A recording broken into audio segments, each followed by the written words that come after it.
اعوذ باللہ من الشیطان الرجیم بسم اللہ الرحمن الرحیم یا ایہا النبی قل لازواجک وبناتک ونساء المؤمنین یدنین علیہن من جلابیبہن۔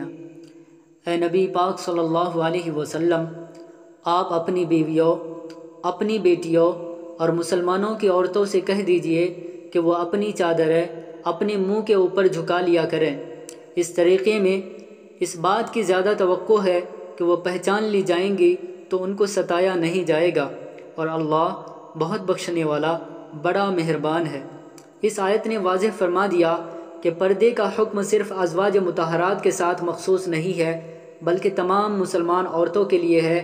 انہیں حکم دیا گیا ہے کہ جب وہ کسی ضرورت کے لیے گھر سے باہر نکلیں تو اپنی چادروں کو اپنے چہرے پر جھکا کر انہیں چھپا لیا کریں۔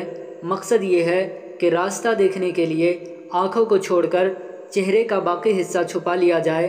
اس کی صورت یہ بھی ممکن ہے کہ جس چادر سے پورا جسم ڈھکا ہوا ہے اس کو چہرے پر اس طرح لپیٹ لیا جائے کہ آنکھوں کے سوا باقی چہرے نظر نہ آئے، اور یہ بھی ممکن ہے کہ چہرے پر الگ سے نقاب ڈال لیا جائے۔ بعض منافقین عورتوں کو راستے میں چھیڑا کرتے تھے اور آج بھی اسی طرح کرتے ہیں۔ اس آیت میں پردے کے ساتھ نکلنے کی یہ حکمت بیان فرمائی گئی ہے کہ جب عورتیں پردے کے ساتھ باہر نکلیں گی تو ہر دیکھنے والا یہ سمجھ جائے گا کہ یہ شریف اور پاک دامن عورتیں ہیں، اس لیے منافقین کو انہیں چھیڑنے اور ستانے کی جرأت نہیں ہوگی۔ اس کے برخلاف جو عورتیں ہیں وہ آئے دن نشانہ بنتی رہتی ہے۔ خواتین کو پردے کا حکم اللہ نے قرآن کریم کے ذریعے دیا ہے۔ شریعت کا قاعدہ ہے کہ قرآن کریم میں اللہ تعالیٰ کسی کام کا حکم دے دیں تو وہ کام فرض ہو جاتا ہے۔ قرآن کریم میں ہے کسی مومن مرد اور کسی مومن عورت کے لیے کوئی گنجائش نہیں کہ جہاں اللہ تعالیٰ اور اس کے رسول کا فیصلہ آ جائے پھر وہ اسے قبول نہ کرے۔ آج کل ہماری بہنیں اسکول اور کالجز جاتی ہیں اور ہم لوگ انہیں اسکول بھیجتے ہیں۔ آپ غور کریں کہ اس میں پردے کا خیال رکھا جاتا ہے؟ جس اسکول میں ہاف کپڑے پہنائے جاتے ہو، پورا ہاتھ نظر آتا ہو، یہ ہاتھ نبی پاک صلی اللہ علیہ وسلم نے فرمایا لعن اللہ الناظر والمنظور، ہاتھ دکھانے والے پر بھی اللہ کی لعنت ہے اور دیکھنے والے پر بھی اللہ کی لعنت ہے۔ بتاؤ، ایسی پڑھائی جہاں پر شریعت کی پاسداری نہ کی جاتی ہو۔ اسکول اور کالجز میں پڑھنا ہماری ضرورت ہے، دنیاوی ضرورت۔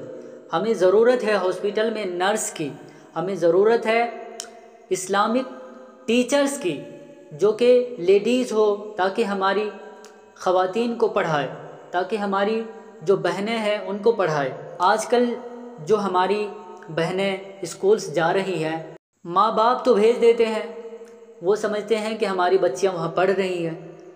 آپ کو میں ایک بات بتاتا ہوں، وہ یہ ہے کہ کل ہی ایک حادثہ پیش آیا ہے جو بتانے لائق نہیں ہے۔ سرکاری اسکول کا ہے، وہاں پر ایک بچہ ایک بچی دونوں آپس میں سب نکل جاتے ہیں، وہ دونوں ایک دوسرے سے پہلے ہی آنکھوں اشارے میں بات ہو جاتی ہے، دونوں رک جاتے ہیں اور پھر غلط حرکتیں کرتے ہیں، تو ویڈیو وائرل ہے۔